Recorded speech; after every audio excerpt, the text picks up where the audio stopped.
Je me retourne vers les chirurgiens. La chirurgie a été vantée pendant quelques années, du moins est revenue à la mode, comme quoi la chirurgie va commencer à traiter l'obésité. La chirurgie bariatrique, donc c'est plutôt donc de la chirurgie qui permet donc de retirer une partie donc de l'estomac pour pouvoir perdre du poids. Euh, Docteur Mban, est-ce que la chirurgie traite l'obésité? Alors, bonjour à tous les panélistes, bonjour à tous nos auditeurs. Avant de répondre directement à ta question, Jean-Luc, permets-moi de parler, de dire un petit mot sur l'obésité. Moi, le thème obésité, je préfère qu'on le formule plutôt en disant les obésités. Parce c'est une pathologie qui est multifactorielle. Voyez-vous, il peut avoir des problèmes psychiatriques et donc ces patients ne seront pas traités de la même manière, même s'ils ont une indication opératoire. Il peut avoir des problèmes endocriniens que vous connaissez très bien. Donc, il faudrait plutôt dire, à mon avis, les obésités et la chirurgie qui s'adresse à cette pathologie montre bien ce fait pluridisciplinaire. Donc, la chirurgie n'est qu'une arme dans le traitement de l'obésité. Ce n'est pas la panacée. La chirurgie ne peut pas résoudre tous les problèmes liés à l'obésité. Donc, parmi tous les éléments dont on dispose, le régime alimentaire, le rééquilibrage alimentaire, l'activité sportive, il y a aussi la chirurgie qui est donc une arme au service de ces patients-là. C'est bien donc la remarque que vous faites sur les différentes formes donc d'obésité, parce qu'il y a les obésités qu'on a et le fait que la chirurgie est un moyen de pouvoir donc traiter les obésités. Le docteur, et qu'est-ce que tu peux nous dire sur l'indication de devoir traiter l'obésité avec la chirurgie? Oui, bonjour à tous. Donc, je me permets quand même de revenir sur des choses qui ont été dites précédemment. Donc, une par toi, Jean-Louis. Le mot volonté, c'est-à-dire aujourd'hui, on est tout à fait d'accord et c'est assez frustrant pour les personnes, pour les patients, pour des personnes en surpoids, de leur dire que c'est un manque de volonté. À un moment, quand on a 40 kilos à perdre, on bascule dans la maladie obésité. Ce n'est plus un mode de vie. On est malade de son poids. Donc ça, c'est très important. Là, on s'agresse à quelqu'un qui est malade, comme quelqu'un qui a un diabète, comme quelqu'un qui a une hypertension, qui a un VIH, il est malade. Voilà. Donc ça, c'est très important de dissocier la volonté à ce moment-là et la maladie.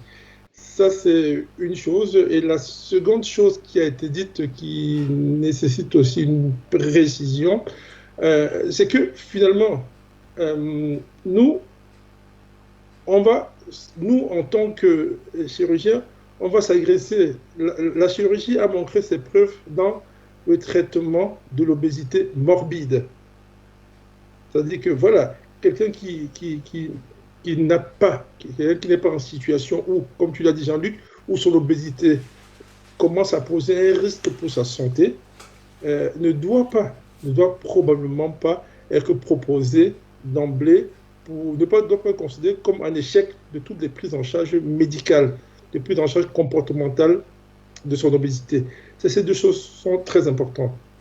Donc, à partir du moment où on s'assoit sur ce socle-là, on dit, voilà, on va traiter les obésités morbides, la chirurgie va apparaître et certainement comme le moyen de pouvoir traiter efficacement, du moins après échec démontré, prouvé, surtout les patients sélectionnés, les patients qui se sont adressés par des nutritionnistes, par des diététiciennes, par des cardiologues, par des endocrinologues, la chirurgie sera un moyen de pouvoir, dans un premier temps, la dégradation de l'état clinique de ces patients-là.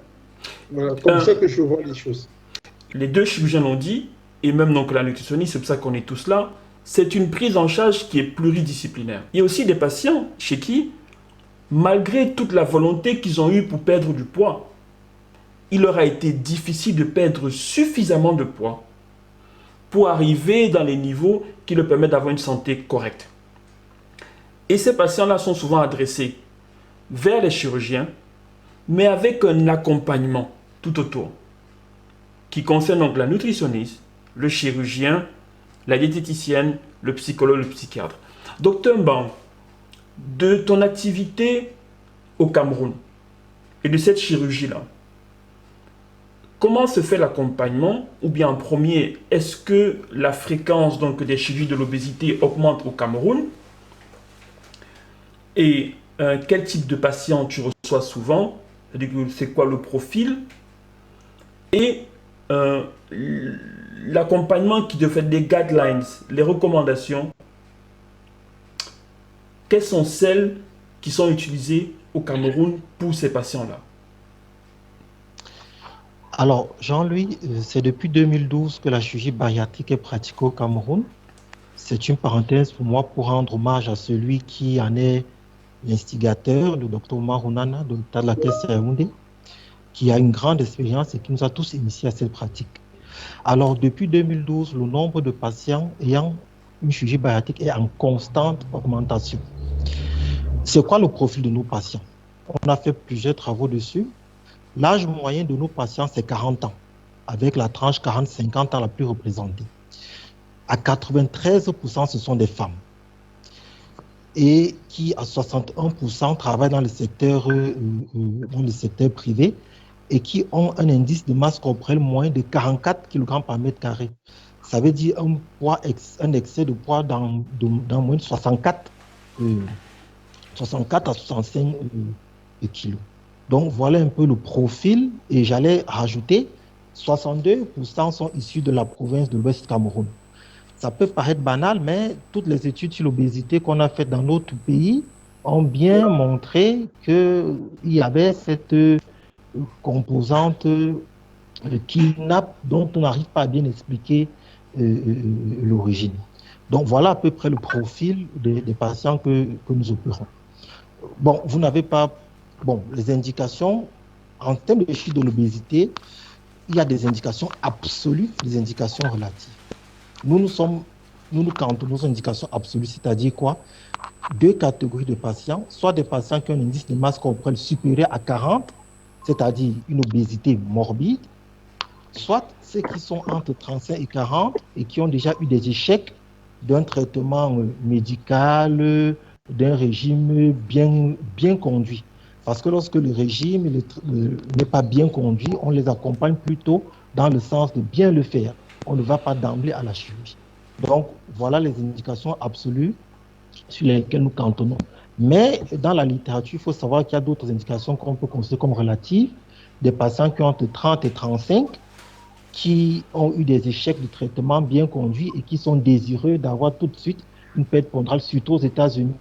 On trouve beaucoup d'indications relatives posées en termes de chirurgie de l'obésité. Une téléspectatrice ou un téléspectateur a posé la question tout à l'heure de savoir quelle est la quantité de poids qu'on devrait perdre. Il est recommandé, et c'est ce que nous les médecins on fait, et on travaille avec les nutritionnistes dessus, que pendant les 6 premiers mois qu'on perde entre 10 et 15% de son poids. Ça, c'est la recommandation. Pourquoi? Parce que la prise de poids n'a jamais été un élément aigu. On n'a pas pris du poids en un mois.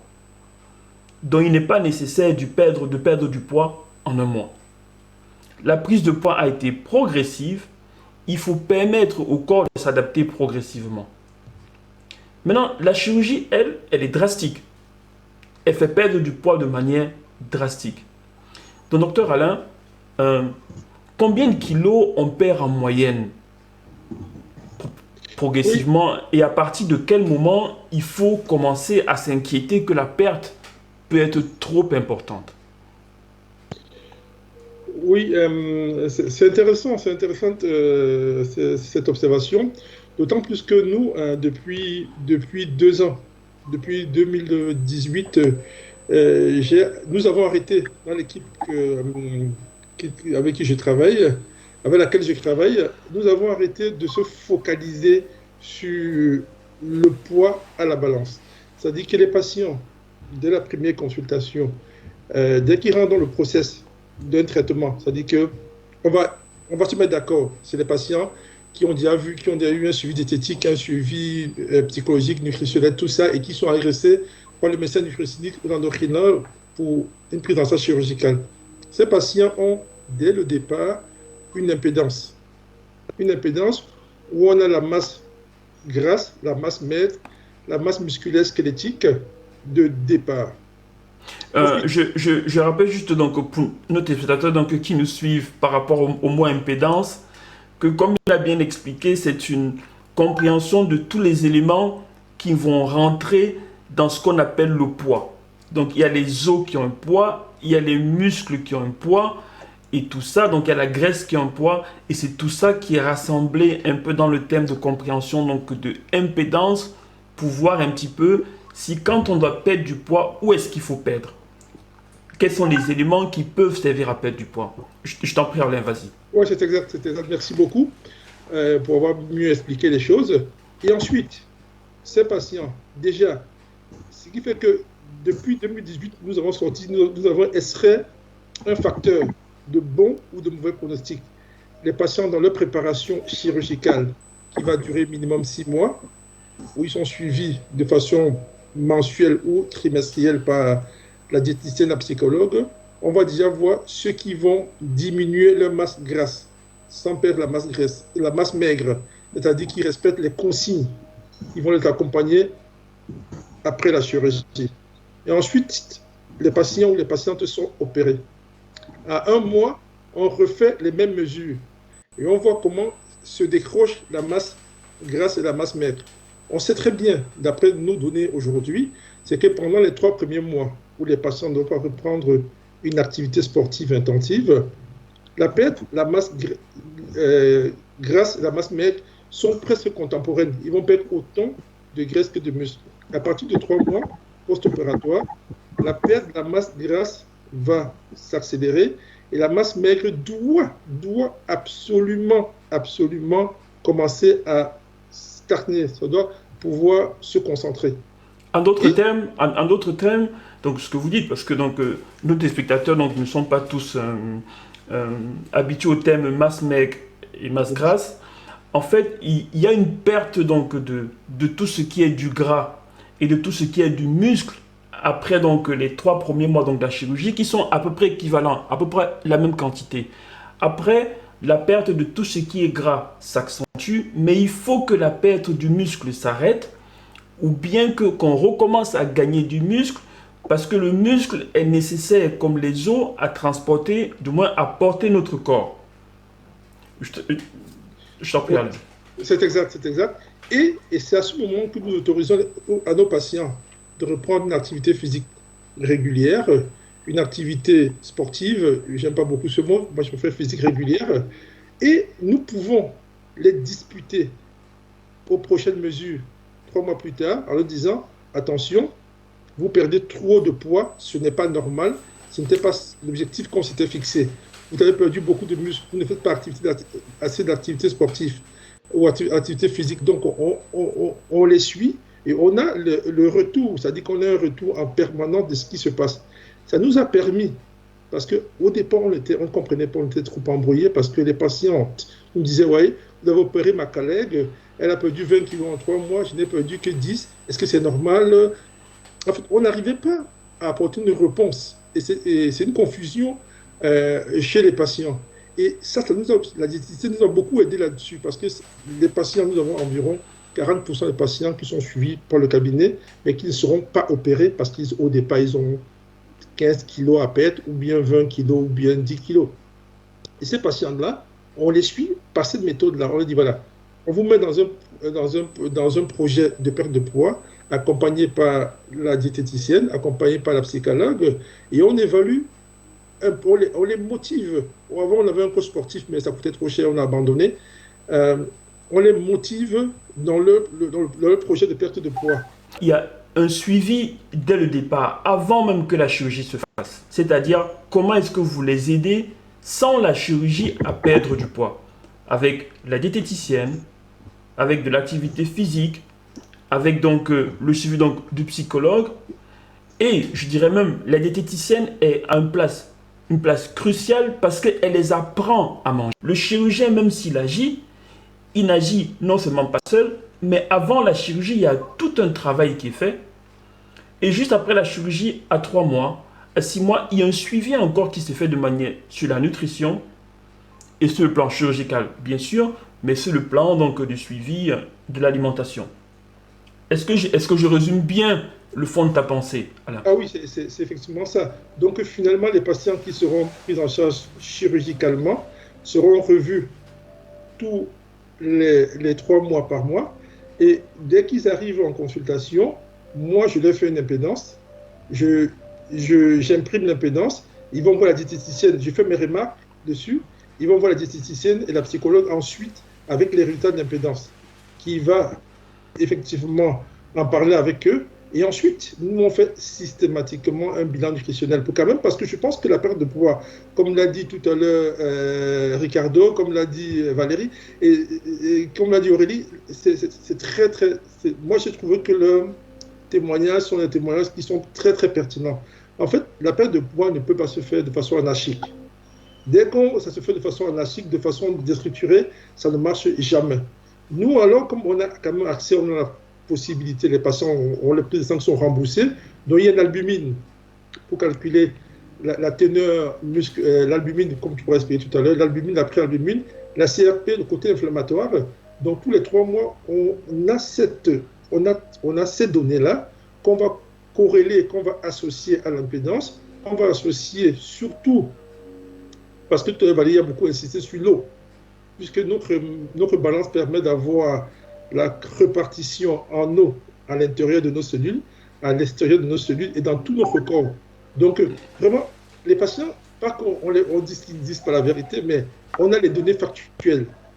On ne peut plus continuer à faire cette médecine-là de façon... Voilà. Parce que, quelque part, nous, quand je suis rentré dans la chirurgie de l'obésité, venant de la chirurgie colorectale, nous, on a toujours considéré les chirurgiens de l'obésité comme des espèces de faux chirurgiens, en fait, parce qu'il n'y avait pas de données factuelles. Ils n'avaient pas cette rigueur qu'on trouve dans la chirurgie colorectale. Quand vous opérez un cancer, il y a une rigueur. Vous ne pouvez pas faire n'importe quoi, sinon ça ne marche jamais. Donc, c'est ça qu'on va apporter comme rigueur dans la prise en charge de ces patients-là. Parce que ça permet surtout, et de façon très importante, et je vais revenir sur quelque chose, comme tu l'as dit Jean-Louis, nos patients en échec, c'est qui? C'est quoi? C'est des patients qui nous sont adressés par les cardiologues, les endocrinologues. Pourquoi? C'est le monsieur de 50 ans qui a son deuxième infarctus, il a 3 stents, il a une apnée de sommeil, il a 60 kilos de trop, il est chef d'entreprise, tous les midis il est au restaurant, il boit un calva, une demi-bouteille de vin, et on lui dit, monsieur, si vous voulez avoir un patrimoine, vous devez maigrir. Il se prend à la consultation, il dit à la diététicienne, on vient vous voir parce qu'on m'a demandé de vous voir, je n'ai rien à faire avec vous, moi, de toute façon, je ne changerai rien. Il dit à un psychologue, moi je suis un homme normal, je gère 50 personnes, donc moi j'ai toute ma tête. Moi je vais voir le chirurgien, il doit me faire maigrir. Il va être opéré. À 1 an, il n'aura plus d'apnée de sommeil, il n'aura plus de médicaments pour l'hypertension, il n'aura plus rien. Mais dans 3 ans, il aura repris le même poids, il aura les mêmes médicaments en double, en triple, il va reprendre son masque pour dormir. En fait, parce que c'est là où vient, je comprends les gens qui disent qu'il y a une absence de volonté. Même si je n'aime pas ce terme, parce que là-dedans, on commence à jouer dans ce que Ricardo a dit. Il y a déjà le cerveau, l'entourage, le stress, c'est très pertinent. C'est très pertinent, donc toujours cette approche donc sur la volonté là. Mais j'ai bien envie donc de préciser donc ma pensée ou bien la pensée générale en termes donc de volonté. La volonté n'est pas dans le sens forcément de je veux, je veux. La volonté est dans le sens de est-ce que j'ai réuni tous les arguments qui me permettent à moi, avec la bonne décision, de pouvoir perdre du poids. Les bons arguments, c'est est-ce que j'écoute la diététicienne ou pas? Est-ce que je décide de faire un peu de sport ou pas? Est-ce que je vois le chirurgien ou pas? Est-ce que je décide donc de prendre des choses en main? Et c'est ça, cette volonté-là. La volonté n'est pas forcément que je suis le meilleur du monde qui réussit. Non, c'est est-ce que j'ai réussi ces arguments-là? J'ai réuni ces arguments. Et ces arguments sont tellement importants parce qu'on ne peut pas être fort à tous les niveaux et à tout moment. C'est pour ça que c'est multidisciplinaire. Ce que le docteur Eke venait de dire donc, sur les personnes donc, qui sont suivies, mais il parle d'un suivi qui est dans un monde qui n'est pas, on va dire, qui n'est pas forcément africain, camerounais, où donc la prise en charge est là, le suivi est là, donc sur 6 mois. Donc, le docteur Ban, tu l'as dit, depuis 2012, c'est au Cameroun, donc le docteur Nana Oumarou a commencé à mettre ça sur pied. Il commence à voir ça au Cameroun. Donc, docteur Ban, est-ce que le même suivi en paire post-opératoire, suivi diététique et suivi endocrinologue au Cameroun, la codification et le suivi, il est là. En partant du fait que tout ça, ça a un coût pour le patient, parce qu'en Europe, on va dire, il y a une prise en charge, on va dire en France, il y a une prise en charge donc, qui est faite par il y a la sécurité sociale, mais chez nous, on fait quand même face à des réalités qui sont différentes. Pas vrai, docteur Ban? Jean-Louis, tu poses une question qui est fondamentale, qui est l'adaptation des protocoles en fonction de l'environnement. Naturellement, nous nous adaptons. On ne peut pas pratiquer la médecine en Afrique stricto sensu, exactement comme en Europe, parce que tu l'as si bien dit, c'est 80% des dépenses viennent directement des poches des patients. Jean-Louis, on parle depuis de chirurgie de l'obésité. Déjà, c'est un thème chez nous qui n'est pas connu. On a fait un petit travail auprès des patients obèses dans un centre d'obésité où on se rendait compte que 40% n'avaient jamais entendu parler de ce terme. Donc, déjà, les patients ne nous sollicitent pas parce qu'ils n'en ont jamais entendu parler. Et même les médecins qui sont en charge de ces patients, souvent n'ont pas le réflexe. Tout simplement parce que la plateforme pluridisciplinaire n'est pas tout aussi développée. Néanmoins, dans le cadre de notre circuit, nous avons développé une plateforme qui comporte toutes les spécialités. Un psychiatre, c'est très important parce que nous avons 12% à peu près de nos patients qui ont une hyperphagie boulimique. C'est une maladie. Ils ne peuvent pas dire tout simplement comme docteur Toko ou Valérie qu'aujourd'hui je ne mange plus ceci parce qu'ils ont une maladie psychiatrique qui fait en sorte qu'ils sont poussés à manger. Donc, s'il n'y a pas un psychologue dans l'équipe, on ne peut jamais les récupérer, même si on les opère de la meilleure manière qu'ils soient. Donc, il y a un psychologue, un pneumologue très important. Alain a évoqué tout à l'heure l'apnée qui est très importante, un cardiologue, un anesthésiste. Donc, nous avons un endocrinologue, bien évidemment. Donc, au niveau des disciplines, la plateforme est respectée. Le problème va venir sur comment dire, l'accessibilité de ce qu'on propose à nos patients. Parce que toutes ces spécialités qui doivent voir le patient avant et après, il y a un coût lors des examens. La chirurgie en elle-même a un coût qui n'est pas négligeable dans un contexte comme le nôtre. Voilà. Ok, donc en tout cas, on est presque arrivé donc, au thème donc, de cette émission. Moi, je vous remercie tous donc, d'avoir participé si brillamment à cette émission. Une petite excuse donc, à nos téléspectateurs pour les petits problèmes techniques qu'on a eus au départ, mais qui ont pu donc s'arranger par la suite. Je laisserai donc la possibilité à chacun de vous, en 1 minute, donc, de dire un mot de conclusion. Je commencerai par tout honneur par les dames. Aurélie, qu'est-ce que tu pourrais dire à nos téléspectateurs en 30 secondes qui devraient garder pour eux comme message sur comment perdre efficacement du poids? Alors, merci Jean-Louis. Je dirais que notre qualité de vie dépend de la qualité de nos habitudes. La meilleure perte de poids ne se fait pas en un jour, encore moins en un mois ou en un an. Donc, il est important d'y aller de manière progressive, de s'écouter, de connaître son corps, d'aller surtout vers des personnes ressources qui pourront mieux vous accompagner parce qu'on a vu, il y a plusieurs paramètres qui interviennent dans le processus de perte de poids. Donc, il est important pour que le patient soit en confiance et ce qu'il doit retenir, c'est que la meilleure perte de poids doit se faire progressivement et sur la durée. Merci Aurélie. Nikita, la nutrithérapeute, celle qui fait une discipline qui a le vent en poupe maintenant en Europe et qui conseille donc une alimentation de qualité saine avec des produits naturels. Qu'est-ce que tu conseillerais comme take-home message pour nos téléspectateurs? Alors, oui. Alors, Aurélie a bien résumé déjà exactement ce qu'il faut faire. À cela, je pourrais simplement ajouter d'avoir du bonheur dans sa vie, parce que parfois, le manque de bonheur et de plaisir, comme on relevait Dr Toko tout à l'heure, nous pousse à voir dans nos aliments des sources de plaisir qui vont faire monter notamment les hormones du plaisir, et on va rechercher ce plaisir-là dans la nourriture si on ne l'a pas.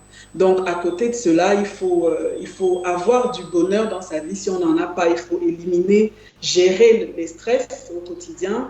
Il faut de l'exposition aux éléments naturels de façon régulière, un peu de soleil, un peu de marche, un peu de exposition à la nature et tout ça. Et puis, tout ce que les panélistes ont dit ici, en gros. Voilà. Très bien. Et donc, je m'en vais me tourner vraiment vers ceux qui ont permis donc l'animation de cette émission. Je me tourne donc vers nos trois qui ont perdu énormément donc de poids. Ricardo, si tu devais donner un mot de la fin en 30 secondes à ceux qui nous écoutent qui veulent perdre du poids comme toi, qu'est-ce que tu leur dirais? Une chose, je leur dirais une chose. Le poids est un reflet de notre mode de vie. Et notre mode de vie est dicté par 5 choses. Les habitudes, nos pensées, notre flore intestinale, la gestion du stress et notre entourage. Merci Ricardo. Je vais vers Valérie. Valérie qui est aux États-Unis, ingénieure en informatique, qui a réussi à perdre 30 kilos avec donc de l'activité sportive, en réduisant en corrigeant donc la qualité nutritionnelle. Et je voudrais dire aussi qu'il a pratiquement donc réussi à quitter d'un diabète qui était traité par des comprimés pour se retrouver à un diabète qui n'est géré que par la nutrition. Alors, qu'est-ce que tu dirais comme take-home message, Valérie? Donc, perdre du poids, c'est personnel. Donc, chacun doit trouver sa motivation. Chacun doit trouver où il se sent mieux pour perdre du poids. Il ne faut pas aller et lire et prendre des informations par rapport à quelqu'un qui a perdu du poids d'une façon et essayer de le faire de la même façon. Il faut trouver sa propre ligne. Il faut essayer de voir ce qui marche pour la personne. Merci Valérie. Merci. Dania? Oui, je suis là. Oui, Dania, donc qu'est-ce que tu dirais donc comme mot de la fin? Je rappelle que Dania a perdu donc près de 50 kilos et il est l'auteur d'un film que vous avez probablement donc vu ces derniers temps. Si vous ne l'avez pas encore vu, le lien donc qui pourra donc orienter vers les lieux où vous pourrez voir le film ou comment le voir le film sera disponible sur notre page internet www.medcamer.org. Et dans ce film, il parle donc de son vécu, de son expérience, de sa manière de faire. Et c'est quelque chose qui est très motivant, que je recommande à tous. Alors, Dania, qu'est-ce que tu dirais comme mot de la fin? Merci Jean-Louis, merci à tous de nous avoir permis d'échanger ce vécu. C'est de ça que je parle dans le film. Le film est intitulé « Pourquoi et comment j'ai perdu 50 kilos ». Il ne parle que de moi, c'est un film réel. Il n'y a pas d'artifice, il n'y a pas de surjeu. C'est une vraie storytelling qui part du mécanisme, la cause pour laquelle j'ai pris du poids, les combats que j'ai menés et surtout les solutions que j'ai commencé à y apporter. Ce film vous parle, il me parle, comme cette émission que nous venons de faire. Donc, je vous le recommande pour dire simplement qu'il est encore diffusé en salle. On aura le temps de vous donner les dates sur la page que vous connaissez. Mais en attendant, la perte de poids, comme on dit mes prédécesseurs, c'est un processus personnel. Il faut avoir une dose de volonté, de courage. Et portez-vous bien. Je dis portez-vous bien, comme je dirais portez-vous bien, mais je mets S devant parce qu'il faut la combinaison entre le mindset, entre l'effort physique et la volonté. Voilà. Merci Dania. Donc, je finirai avec nos deux spécialistes de la réduction drastique des problèmes. Je commencerai par Dr Mbang.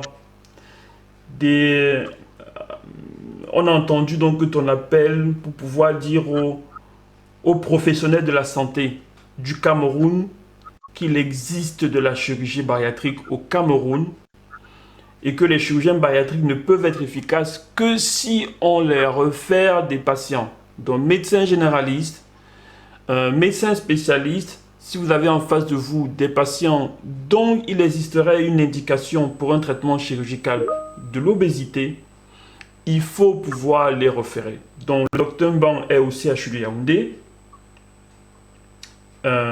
Et donc il ne faut pas hésiter, donc la prise en charge sera multidisciplinaire. Dr Mbang, alors un petit mot de la fin. Jean-Louis, en termes de mot de la fin, je dirais tout simplement à nos auditeurs que l'obésité est une maladie complexe.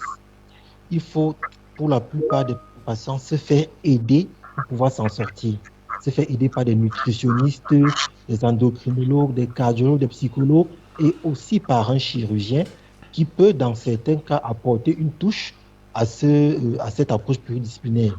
Et cette chirurgie, la chirurgie de l'obésité, la chirurgie bariatrique, est disponible au Cameroun et nous donne pour le moment des résultats satisfaisants. Mais ce n'est pas la chirurgie sans les autres. Parce que si on se fait opérer et qu'on retourne à sa vie d'avant, entre guillemets, les résultats ne seront pas bons. La chirurgie n'est qu'un outil parmi tous ceux qui permettent de régler ce problème. Je vous remercie. Merci Dr Mbang. Donc je finis avec Alain. Qu'est-ce qu'on dit pour la fin, pour nos patients? Et surtout, un mot pour les patients qui vont sauter l'endocrinologue, ne voient pas la diététicienne, ne voient pas le nutritionniste et foncent directement dans le bureau du chirurgien pour dire, docteur, je veux perdre du poids en quelques mois. Oui, donc je ne réponds pas à la fin à cette question-là. Effectivement, pour les patients, ça c'est les patients typiquement parisiens, c'est-à-dire que des gens qui finalement viennent nous voir en consultation en disant, voilà, moi, la sécurité sociale, les demandes de l'État, dans le temps préalable, ça, je m'assois dessus, je vais payer mon opération, m'opérer demain. En fait, c'est le traitement minute de la chirurgie de l'obésité. Et je regrette toujours le souvenir de cette dame qu'on avait opérée assez rapidement parce qu'elle devait aller vivre à Dubaï. Et qui nous a téléphoné de Charles de Gaulle de l'aéroport en disant, docteur, je viens de faire un infarctus. On dit, qu'est-ce qui vous arrive? Je viens de boire du coca. Rapidement, et j'ai très très mal. Qu'est-ce que je fais? Je prends encore l'avion. Donc, c'était vraiment dramatique. On s'est rendu compte qu'on avait tout faux. C'est vraiment fait des opérations, on ne nous cache pas. Puis une opération faite hors parcours de sécurité sociale, ça nous passe entre le coût de 20 000 euros. Ça nous fait du bien, mais en fait, on ne rend pas service. On ne rend pas service, c'est à peu près de la connerie, quoi. Donc, c'est un peu ça. Donc, le traitement minute, le traitement chirurgical minute de l'obésité, ça ne marche pas. Si ça marchait, les diététiciens l'auraient déjà fait, les endocrinologues l'auraient déjà fait, beaucoup de gens l'auraient déjà fait par le passé. On aurait changé le cerveau des gens et ça aurait marché. Donc, ça ne marche pas. Ça, c'est la première chose. Et il y a quelque chose quand même qui me fait plaisir de pouvoir participer, d'échanger avec vous dans cette émission parce que c'est fondamental. Et quand on prend les données récentes de l'OMS, en 2014, dans le monde, il y avait 2 milliards de personnes en surpoids. En 2030, on va passer, on est en 2020, hein, 2021 bientôt, on va passer à 3 milliards de personnes. Mais il y a une chose qu'il faut qu'on se dise, parce que sur ce forum, table ronde, c'est que le milliard qui va venir gonfler les 2 milliards existants viendra uniquement de l'Afrique noire subsaharienne et aussi de la Chine. Et ça, c'est vraiment, Jean-Louis, je te remercie de pouvoir organiser ce type d'échange parce que on est dans le présent, on est dans le futur et ce n'est pas banal. Moi, c'est avec beaucoup d'émotion que je participe à ça parce que c'est un sujet sur lequel nous serons concernés. Et l'Afrique qui est en train de s'enrichir, une classe moyenne qui est en train de travailler, qui travaille énormément, qui prend du poids parce qu'elle roule en voiture, parce que, comme a dit Ricardo tout à l'heure, on a changé nos modes de vie, on va se déplacer en voiture, on n'a pas le temps, on travaille de 8h à 20h, c'est la nounou qui s'occupe des enfants, mais c'est une réalité. Comme ça qu'on sortirait de la pauvreté. Mais quand on sortirait de cette pauvreté-là, il y a une autre réalité qui va nous tomber en pleine figure, la réalité américaine, la réalité du surpoids, la réalité des maladies métaboliques. Et je pense que ce type d'échange doit être encouragé parce qu'aujourd'hui, on a un outil puissant d'information. On n'a pas la chance dans nos pays que tout le monde ait un degré de scolarisation très élevé, mais ce type de plateforme, ce type d'information va participer pour nous, par nos petits moyens, à aussi s'investir dans notre santé publique. Et ça, c'est important. Et moi, je dis, je resterai, tu vous dis, je ne viens pas là pour avoir des patients, mais je viens parce que je pense que c'est un projet que nous devons continuer à travailler là-dessus. Et je reste vraiment à votre disposition. Merci beaucoup, Alain. Donc, moi, je vous remercie tous d'avoir participé à cette émission. Ce que je retiens, et je pense que les téléspectateurs aussi l'ont retenu avec moi, c'est qu'on a passé en revue la manière dont il faut prendre en charge l'obésité. On a parlé avec ceux qui perdent du poids et la manière dont ils ont perdu du poids. Et chacun a eu sa méthode. On a parlé avec donc les diététiciennes qui nous ont dit ce qu'il faut faire. Et à aucun moment on a entendu une recette miracle ici. Et c'est fait à dessein, c'est fait exprès. Il n'existe pas une recette nutritionnelle miracle pour perdre efficacement du poids. Parce que la perte de poids comme la prise de poids, pour chacun d'entre vous, elle est individuelle et elle suit un certain mode de vie qu'il faut corriger. On a discuté avec les chirurgiens qui nous ont montré qu'il existe une manière donc de corriger l'obésité, donc par la chirurgie, mais qui est très encadrée. On avait avec la nutrithérapeute qu'il est possible de manger de manière qualitative, ce qui est bien pour garder le corps en santé. Et dans tout ça, l'endocrinologue lui dit, tout ça, ça ne peut être que bien que pour les hormones. Donc, moi, ce que je vous souhaite à tous, c'est de passer une excellente fin de semaine. Merci d'avoir pris la peine de participer à cette émission qui a été très générale. On prendra la peine un autre jour de parler d'obésité et de chirurgie de manière spécifique. Comme à une autre émission, on parlera spécifiquement nutrition et diabète et nutrition et alimentation. Parce que aussi c'est un autre chapitre encore qui est grand comme le monde. Donc je vous remercie tous d'avoir participé à cette émission. Les sponsors donc, de cette émission, donc, notamment Medcamer, l'Association des médecins du Cameroun, donc vous pouvez avoir toutes les informations sur www.medcamer.org et vous aurez aussi tous les liens en ce qui concerne que ce soit les vidéos donc, de Dania, les adresses pour pouvoir rencontrer nos diététiciennes ou bien ceux qui ont participé à cette émission-ci. Aussi des informations sur la page Facebook du Dr Ngou qui s'appelle « Je suis l'enfant camerounais » pour tous ceux qui aiment donc les échanges avec les médecins et les pédiatres pour parler donc des enfants, notamment donc, de la vaccination qui est un sujet en ce moment. La page internet du docteur Eyoum qui s'appelle EC Talks que vous voyez donc là toujours affiché là pour tous ceux qui veulent échanger sur le plan de la psychiatrie, de la santé mentale et du bien-être mental. Et la page Facebook du docteur Chocolat, ça s'appelle le docteur Chocolat pour tous ceux qui veulent avoir des informations sur le diabète, la nutrition, l'obésité et les hormones. Je vous remercie encore tous et je vous souhaite un excellent samedi. À la prochaine. Merci.